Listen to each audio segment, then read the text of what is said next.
Everybody's got a story, you just have to listen. I'm Joe Pardavila, and this is Good Listen, and boy, does Joe Kenda have a story. If you're a fan of true crime, you know who Joe Kenda is. He's the star of 2 hit shows on Investigation Discovery after 21 years chasing killers as a detective in Colorado. We're going to talk about his career, why true crime is so popular, and what inspired him to write a new book. Lieutenant Joe Kenda, welcome to Good Listen. How are you, sir? Well, thank you. And you?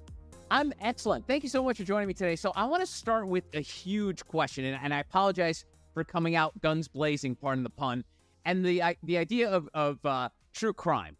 My wife's obsessed with it. America's obsessed with it.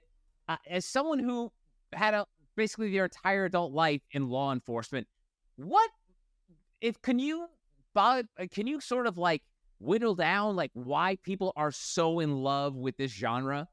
Of course. If we are accustomed to the fictional side of violence as perpetrated by Hollywood and whoever, and people begin to believe after a while that the stories are old and tired. They always portray the criminal in a $6,000 suit with a private jet, and he has minions who wear $2,000 suits, and they don't get to come on the jet. They have to take an airline. It's all rather ridiculous. The car chases and exploding things and gun battles and girls wearing sprayed-on dresses with guns bigger than they are. When you watch true crime, you can identify with these people. This is some guy that works at UPS who decided to kill somebody, and the viewer works at UPS. Or it's a woman that works in a grocery store where you shop. Same chain, not the same store. They identify with that, and it becomes very interesting. These are normal, everyday people that you would not think would ever stoop to violent behavior. But you have to keep something in mind.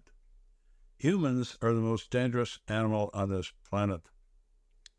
Animals kill for need. Humans kill for pleasure. There's nothing worse than that. Joe, I feel like I'm in one of your episodes. Like the gravitas in your voice, I feel like I'm living one of your ID channel shows. So I love it.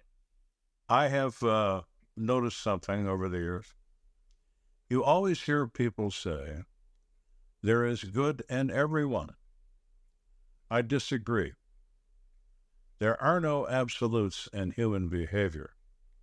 There are those among us who have no good in them at all, and they will set your grandchild on fire to make you watch until they put a bullet in your forehead. That's why they call them terrorists. People are absolutely incredibly dangerous. That's why wild animals run from us. They know where we are. Uh-oh, it's a human. We need to get the hell out of here. And they're right. Wow, that's awesome. Now, I wonder if for all your years in law enforcement, and I have family members that are in law enforcement as well.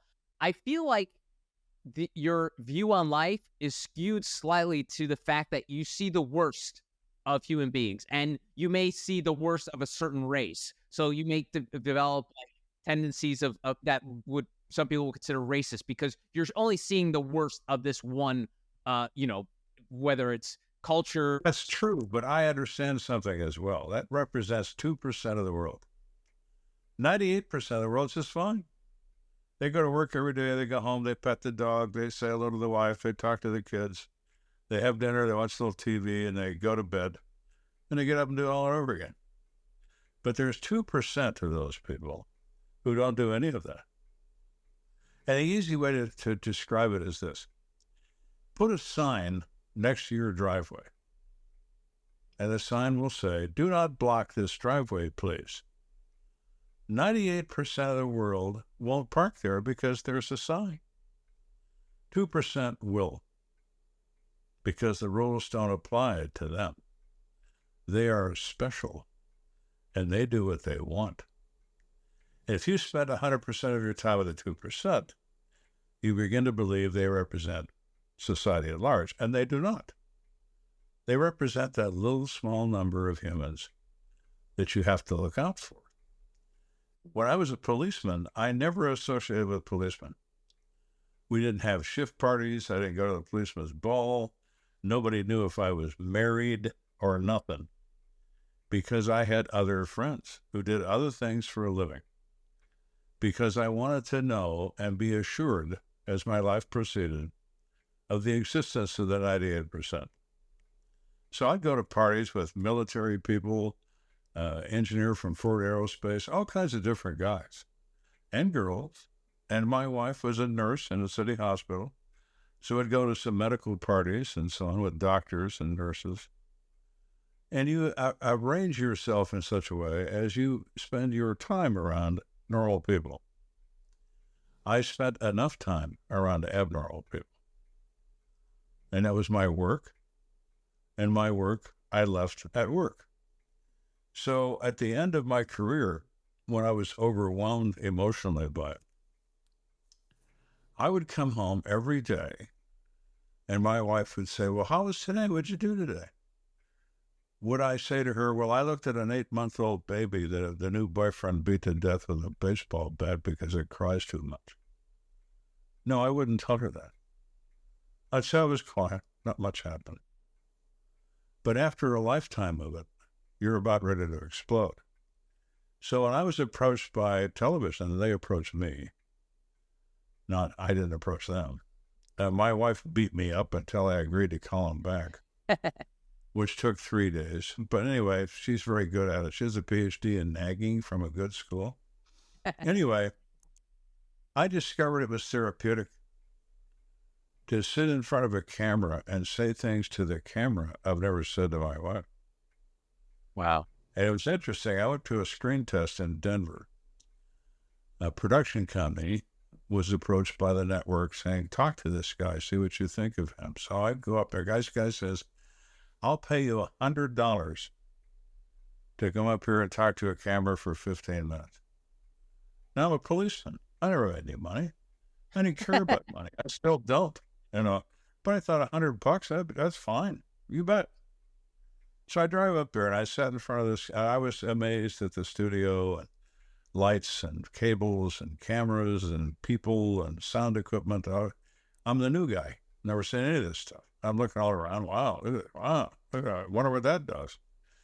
And he stood there, this guy, and I said, what do you want me to talk about? And he said, tell me about murder. Okay. So I did for 30 minutes. Whatever came into my head. And I stopped and I said, is that what you had in mind? And everybody's looking at me with their jaw on their chest. And I thought, this didn't go well. I said, right.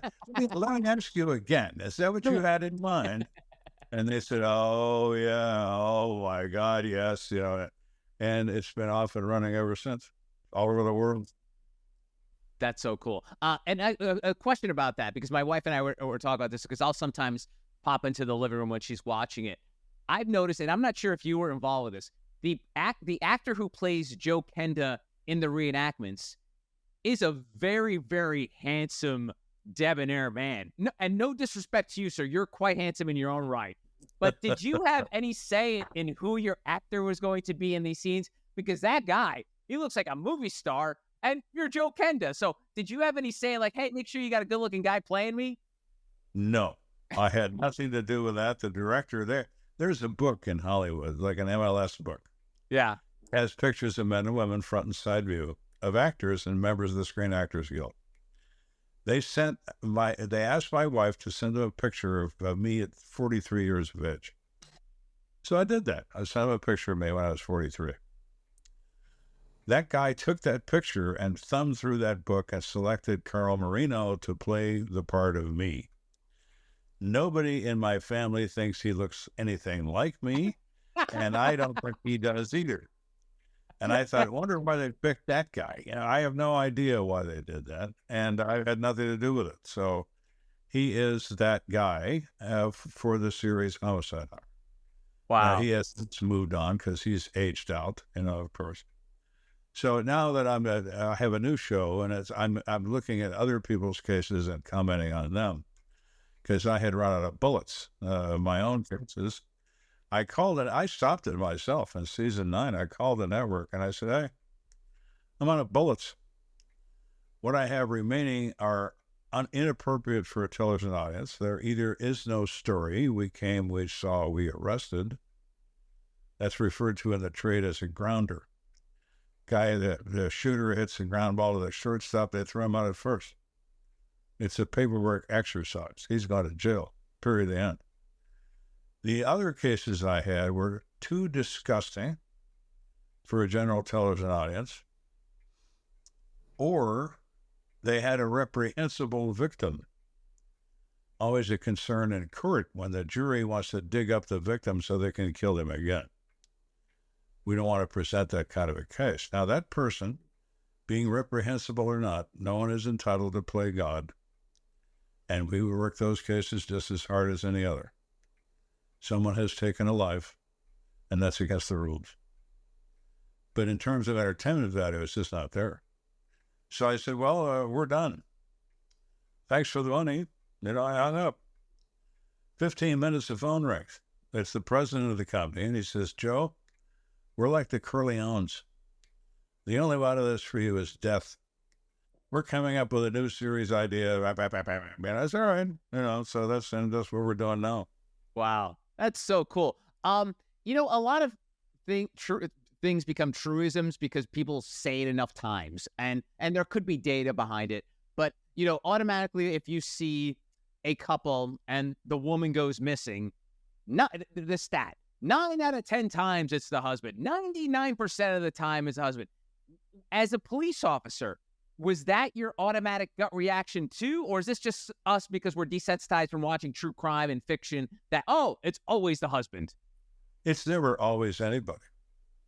I would say to Mike, I taught a class at the police academy just for a day on new guys and girls, how not to screw up a crime scene. Don't walk in the blood, don't stand on the gun, that sort of thing. Very simple. And they're kids. They're in their early 20s. Some of them have never even been to a funeral, let alone seen a violent death. So I put up a slide of a 37-year-old white female, blonde, very pretty, with 6 gunshot wounds in the chest. She's on a city street. She's at a down angle, so she gravity bleeds. Human body contains around 8 pints of blood, and it creates a river of blood. When gravity takes over, there's no blood pressure. You just drain through the bullet holes. So she's laying, and down the sidewalk is like 6 or 8 feet of blood. Color photograph. Intake of breath in the audience. And I would say to them, so, what do you think? Did her husband of 10 years get tired of her buttering the toast on the wrong side and put those 6 bullets in her 10 ring? Or is the shooter someone who believes all blondes are she-devils from hell who need to be eliminated? Well, it could be either one or anything in between. We weren't here. That's why we're here now. We have to unravel this. Who is responsible and what is their motivation? Now, it is in fact true that in the United States, 3 to 5% of homicides committed are committed by strangers that have no idea who the victim is and kill because they like it, kill because the victim got in the way of a bullet meant for somebody else, on and on and on. However, you have a 95 to 97% chance of being murdered by someone you know, someone you have a relationship with. It could be financial. It could even be criminal. It could be romantic. It could be all sorts of things. So the first instinct at a crime scene, tell me about the victim. I don't care about anything else yet. Tell me about, who is this person? Who is this blonde girl laying here bleeding out on my sidewalk? Married? Homosexual? Use drugs? Have a secret life that nobody knows about? Where does she work? Where does she buy her groceries? Where does she buy her gas? Because somewhere in that circle, she encountered someone who has made her look like this. What do 6 gunshot wounds tell you? Overkill. 1 is generally enough in the center of mass. But 6? Somebody's pissed. Who would that be? Somebody that knows her. So those kinds of questions do come up. But it's certainly not always the husband. However, a husband becomes the guy she probably knows the best. And as we know, marriages can produce emotional trauma, which could result in somebody deciding it's just time for this to end. And I have a better idea than an attorney. I've got this gun. That's not good. But it's in those kinds of thoughts have to cross your mind, but you have to keep an open mind. You don't know. Let's see where the facts take us, and then we'll make our decision about what the theory of the case is. Policemen make a mistake when they establish a theory on the way to the crime scene and then beat up the facts to match their theory. No. There is no theory. The only thing you're sure of, this woman is 37 years old. She's got blonde hair. She's full of bullets. Who wanted to do that? Somebody. Who's the somebody? So when you begin an investigation, a murderer is a shadow in the night. You have to give him a first, middle, last name, and a date of birth. It is euphoric when you do.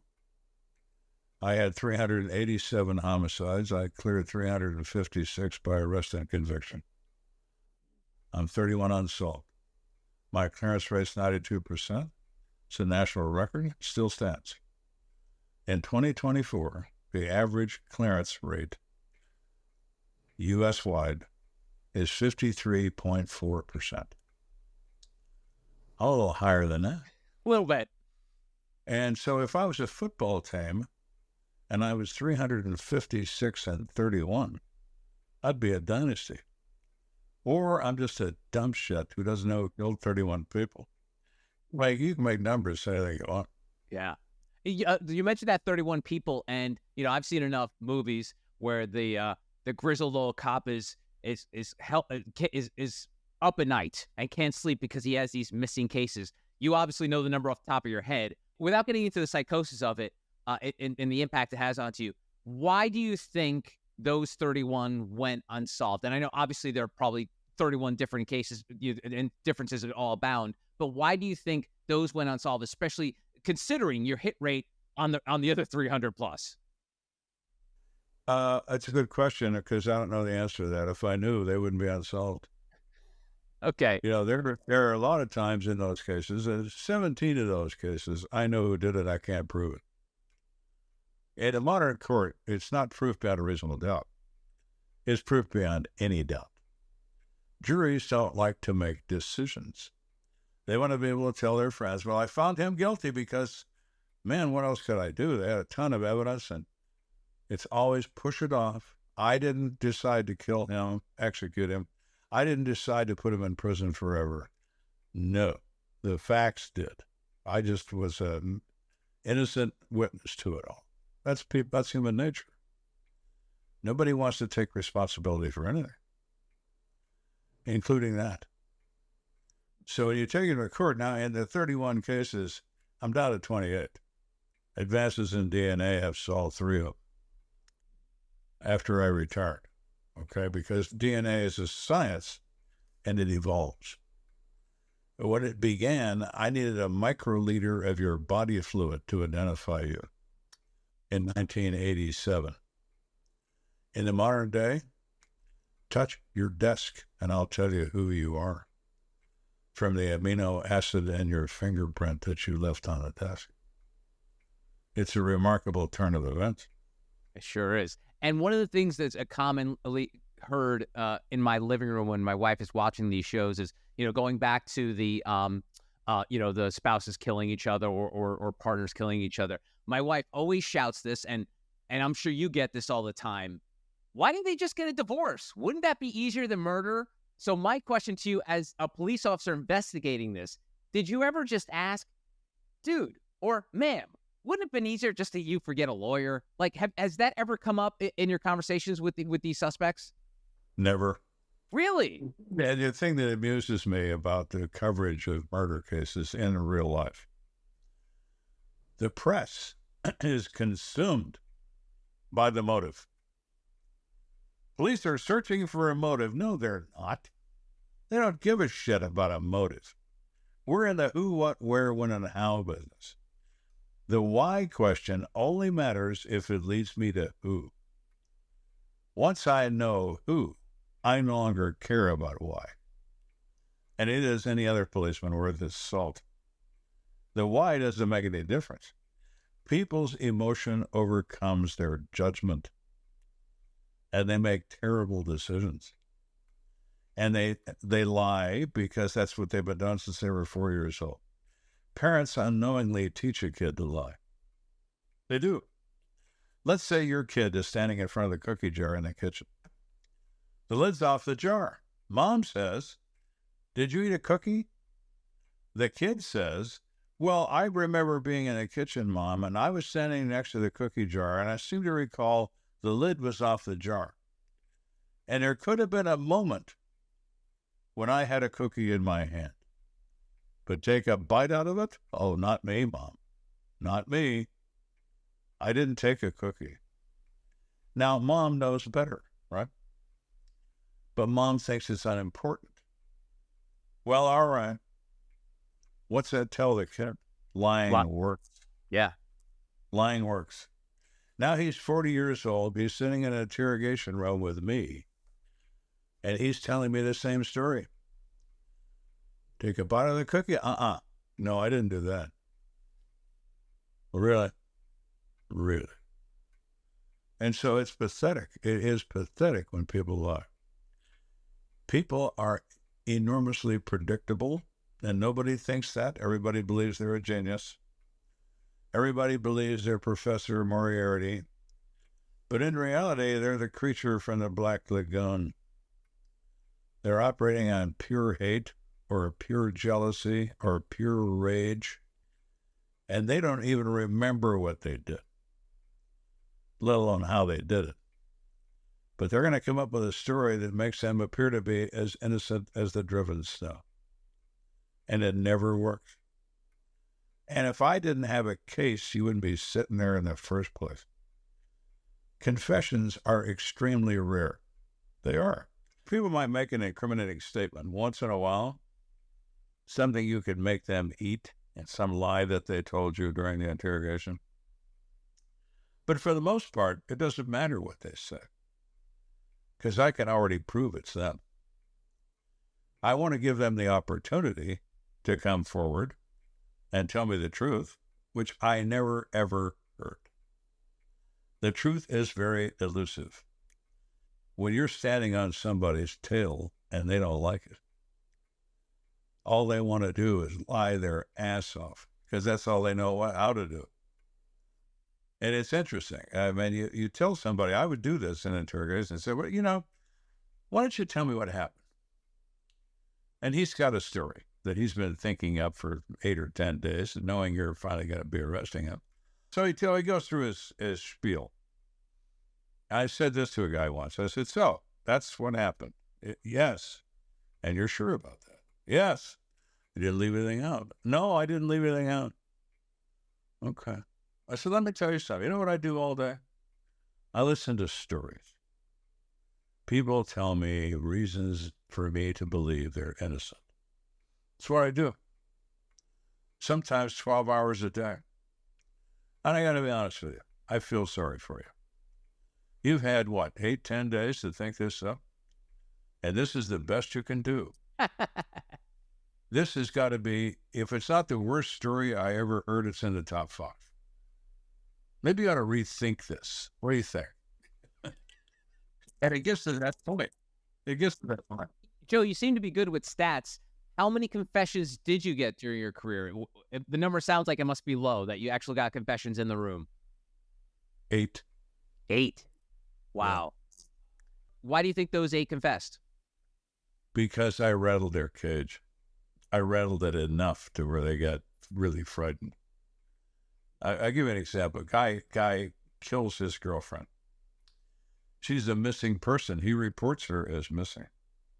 She's missing for 4 months. We can't find her. Colorado's a big place. We know he did something to this girl because we can feel it in our bones. but we don't have a body. He even helps the mother tack up pictures of her on trees and so on. My daughter's missing, please call me. He appears on press coverage of the missing girl, pleading for the person responsible to return her to her loving mother. Finally, a woman walking a dog finds what's left of her 4 months down the road, which isn't much, not enough for us to gain a whole lot of information for the remains. But I bring him in time and time again, and he tells me his story, and his story is this. He says that he and his girlfriend, this missing girl, who is now no longer missing, she wanted to go dancing at the club they frequent. He said, I can't do it tonight. I have to work early tomorrow. I can't. They get in an argument about it. He finally drives her over there in his car. You want to go dancing? Go right ahead. He sits there in the car for a moment or so, watches her walk in a club, and he says that's the last time he's ever seen her. Okay, so what'd you do after that? Well, I went toward my house. I stopped in a 7-Eleven, which one? And he tells me. And I stood in line because there were people in there. Bought a pack of cigarettes. And then what? Well, then I went home. I went to bed because I had to go to work early in the morning. When I woke up, she wasn't there, and I haven't seen her since. All right. So let me tell you a story, Bob. I sent 3 of my detectives to make that trip that you've told me about for months. They went to the club. They sat in front of the club and simulated someone walking slowly from their car to the door and inside. Then they left. They went to this. It was the same day of week, same time of day. They went to that 7-Eleven. They simulated standing in line if there wasn't one, or stood in line when there was. And they bought a pack of cigarettes. And they drove to your apartment, parked, locked the car, and walked up the staircase to your front door. How long do you think it took them to do that? Well, I don't know. I said, well, it took them 17 minutes. According to your timeline you've been describing to me, it took you 1 hour and 10 minutes to do that. And I sat on the edge of the table. I went around the table, sat on the edge, and I got real close to him in his personal space, which is part of the deal. And I looked him in the eye and I said, that's odd, isn't it? Don't you think that's odd? And he is about ready to fall apart. He's sweating. He's nervous. He's looking at the door, bouncing both knees on the floor, his feet, He is absolutely trapped. And I said, you don't have to feel like this. Sometimes the truth will set you free. You really said that to him? I thought that's like a movie line. You said that to him? I said that to him. And he said, I didn't mean to hurt her. Okay, you've gone that far. Tell me the rest. Well, we stopped on the way, and where you found her, which was in a creek bed, some distance from the bar. She tried to punch him. He punched her back. She went over the edge of this ravine, hit her head on a piece of concrete, and he knew she was dead. And he got back in his car and started inventing a story. Yeah, it happens, but it's rare. It's very rare. And he was a guy who was not a criminal. He'd never been arrested in his life. Never did anything wrong. Never got a parking ticket. He moves up in the world when he kills somebody. So yeah, it's unfortunate. But it's the lies is all you deal with all the time. And speaking of lies, we know of the cliched character, whether it's in books, movies, television, about the human lie detector, like the person who could tell someone's lying. I'm assuming you probably don't want to call yourself a human lie detector, but I'm pretty sure your radar at detecting lies must have been pretty good to have the hit rate that you had. It's real good. Yeah. Yeah, I can judge people like a psychiatrist in less than 30 seconds. Who are you? And I picture people covered in buttons. Let's push this button and see what it does. Oh, we get a reaction. Did I touch a nerve? Do you Yeah, turn that off in real life, Joe? Like, are you able, like, when you go, like, hang out with your friends or your sure. family, you do? Okay. My son was 12 years old. He said, "It's not fair." We got in an argument about it. He wanted a stereo, and his buddies had a stereo because his parents were divorced, and they play one against the other. The kid does. Well, Dad would buy it for me. Not you, Mom, because you're a bitch. But my father would buy it. And that's the game. I understand that very well. And he says, "It's not fair." I said, "What's not fair?" "Well, you and Mom were married." "Yeah, we are." "And you always know when I'm lying." I said, "I do." "Yeah, you're not a very good liar either, Dan. I got to tell you, I'm sorry. It's true." And he was just almost in tears. I said, "You know what you should do? You should go live with your friend. He knows how to play the game with people. Because here it doesn't work." Wow. The first thing I said to you, Dan, remember when you said you needed a new stereo, I said, "What did your mother say?" Well played. Oh, she said no. I said, "Well, then what are you asking me for?" Oh, that's great. I've been married to my wife for 56 years. We met in high school. We've known each other all our lives. Oh. I'll tell you something funny. It really is funny, I think. When the network decided to hire me, it was an interesting moment because I went back to talk to them at their headquarters, and there were 7 people in the room, a woman who was the chief of programming development, an executive producer who still is my executive producer, and 5 lawyers, all of them work for them. Hires me. I didn't have anybody with me. I said, "What do you want?"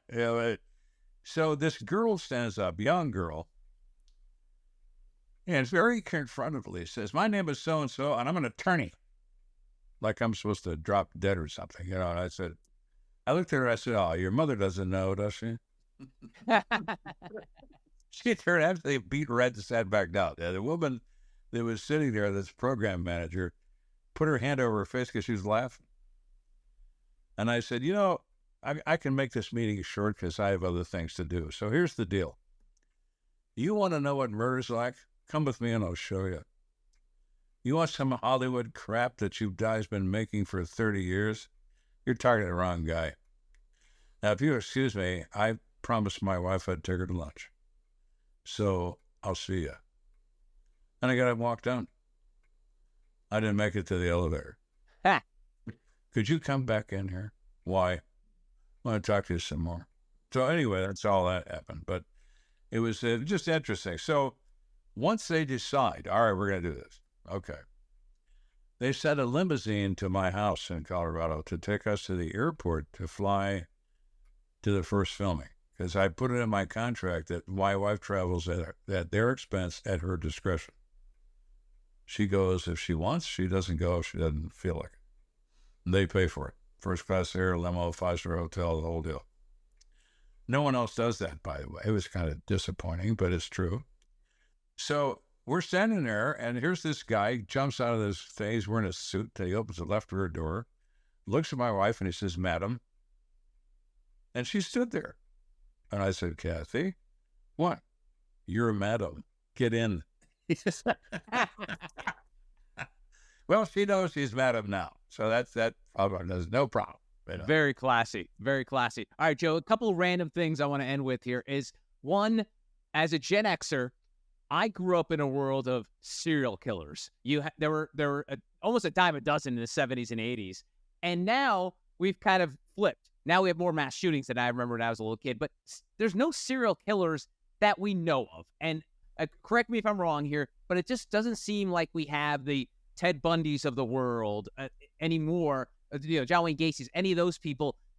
Why? Why are there? And not that there's a bad thing. I'm not complaining. We do, and we still uncover them occasionally. Okay, the mass shooter thing that's happening is a couple of reasons. One, this country has a love affair with guns that they've never gotten over. How did this country begin? Armed revolution. Yeah. Colonists stopped bringing their muskets to church in the 1830s when handguns became more reliable. This thing is cultural. It's never going to go away. There is a building full of gun laws that don't mean very much at all, as long as there is opposition to any real honest attempt of limiting firearms. And even if there were, even if we suddenly come up with this desire that maybe it's time, it's entirely too late. There are more guns in this country than our people. Yeah. I have this argument all the time with folks in my family I mentioned that are in law enforcement, and they're conservative. And as you could tell, Joe, I'm your typical liberal New Yorker. But I always say to them, I get your conservative politics, but as someone who is on the streets, protecting the community and people shooting at you and all this stuff going haywire when you're a police officer, why would you be so pro Second Amendment? Like if I was a cop, Joe, I'd be like, I'd like a world with less guns. Might make my life a little easier. What is your perspective on the Second Amendment as a police officer? And without getting into your politics, unless you want to, like, how do you square that away? I never discuss politics or religion because it tends to bring out the worst in people. But guns and the Second Amendment has been broadly interpreted by both sides of that equation. And the original theory of the Second Amendment was to protect the public from a king. That you would be armed and therefore a king could not announce he's in charge of you because you have weapons and they're the same as the weapons his army has. That's the basic theory behind it. It was the whole militia thing and everything, yeah. Yeah, it was all about George III. It was really all about George III. So it's been long gone for a very long time. So we now have a situation where we have people in the business of manufacturing and selling firearms of every description. And by law, there is no weapon you are restricted from owning except a nuclear weapon. If you want an M1 Abrams tank with a working main cannon, a 7.62 machine gun, and a 50 cal mount on the top of the turret, come up with about $12 million, go to General Motors and buy one. You need an ATF stamp that'll cost you $150 that says you are not a criminal and you have no criminal history, and it's called an exotic weapons permit. And now you go steaming out of General Motors in your M1 Abrams, ready to take on the world or whatever. And there are people that do that. Want a jet fighter? No problem. You just can't have an ejection seat. It's interesting. It's like you can't save your life. You've got to go down with a ship and not run into an apartment building. So you can't Army ejection seat. But other than that, you can own one if you have enough money. But the other issue in this country, which should be obvious to everyone, how many people live here? Well, we say 335 million. Is that accurate? No. We have no idea who lives here. We don't. We're not very good at counting noses. But what we are good at is not paying for things because we don't like that. We all hate taxes. Ooh, no. So what about the mental health system? It collapsed 30 years ago. It collapsed because they won't fund it. It's expensive.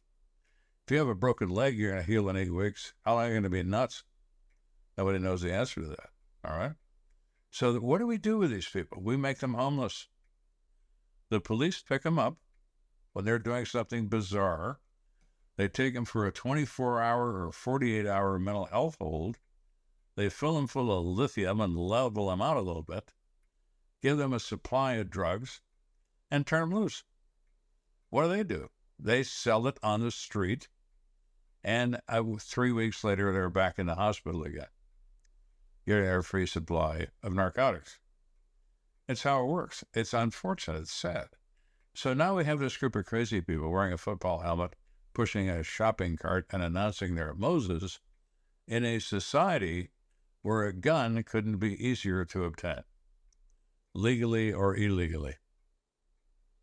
That would be a bad mix. That's the problem with democracy. It's so messy. People get killed, all kinds of bad things happen. Well, thank you for sharing that, Joe. We didn't get too political. I know you don't like politics. So let's talk about books, because from TV star out to author, why this move? Well, why not? My wife, again, my wife is at fault here. Okay. My wife is Irish, blonde-haired, blue-eyed, with a temper like a chainsaw. I don't understand her, but I'm working on it. Anyway, she told me, you ought to write a book. Yeah, right. I'm going to write a book. Yeah, you're going to write a book. All for years, she said that. So finally I said, let me try it. So I wrote a book like 5 or 6 times. I threw it away. And I wrote it the 7th time, and I said, yeah, that's pretty good. So I went to an agent, and the agent pushed it, and somebody amazingly bought it. And amazing after that, people bought it too. And I became a bestseller on the New York Times list. I was like, what? But I write from a perspective of reality. I find it disappointing when I don't read. I read a lot, but I don't read murder mystery because I did it for a living. But when I do skim through one, you find a weapon that didn't exist at the time the book is set in. You find a weapon that's never existed. Can you at least do a little research here, pal? Right.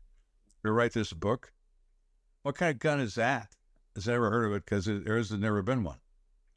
So there's so many holes in those stories because they have no sense of reality. Well, I did this for a living, and I know what reality is, and so I write from that perspective.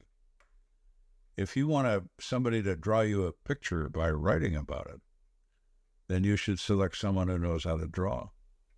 I love that. And so they're fictionalized stories with you as the main character, right? Is that That's correct. They're fictionalized in terms of I changed all the names. Okay. To protect the guilty. It's a mishmash of my own experiences is what it is. And the latest book is First Do No Harm. Give us a quick little thumbnail for folks as we wrap this up. What's this one about? People believe fentanyl is a new problem. It's not. It's been around since the 1960s. It's a synthetic intravenous anesthetic. It is 100 times more powerful than morphine and 50 times more powerful than heroin. When properly administered by an anesthesiologist, patients have better outcomes. They wake up sooner. They have less after effect of the drug, but it has to be microscopically measured. The AMA admits that 2.2% of anesthesiologists in the United States are addicted to narcotics. Where'd they come up with that number? They did because it's small. They have no idea who's addicted to narcotics. They selected 2.2% because it sounds better than the reality. All right? So my book is about an anesthesiologist who is blessed with a certain moral flexibility and decides that he is an addict, further decides he's frightened that the hospital might find out that he's tapping their supply and replacing it with saline, which is how it's done in a hospital. Fentanyl is in a liquid form in hospital. So he decides to start making it. Then he interferes with a Mexican cartel. Now, all the police are going to do is arrest you. The Mexican cartel is going to kill you and your bloodline. And there's the story. Wow. You got me hooked. His name is Lieutenant Joe Kenda. Joe, it's been a pleasure chatting with you. Thank you for humoring me with some of these random questions that I have, but the book sounds amazing. I'll continue watching your TV shows accidentally with my wife. As you pass through the living room. As I pass through the living room, yeah. So thank you again, Joe. Really appreciate it. You're welcome. And that'll do it for this episode of Good Listen. If you'd like, you can connect with me on X, LinkedIn, or Instagram at Joe Pardavila or TikTok at jpardavila. If you want to shoot me a note and tell me your story, email me, joepardavila@protonmail.com. If you are watching this on the YouTube, please hit that thumbs up button. It's a small gesture, but it really helps the channel. And if you're listening on Apple or Spotify, I would greatly appreciate a 5-star review.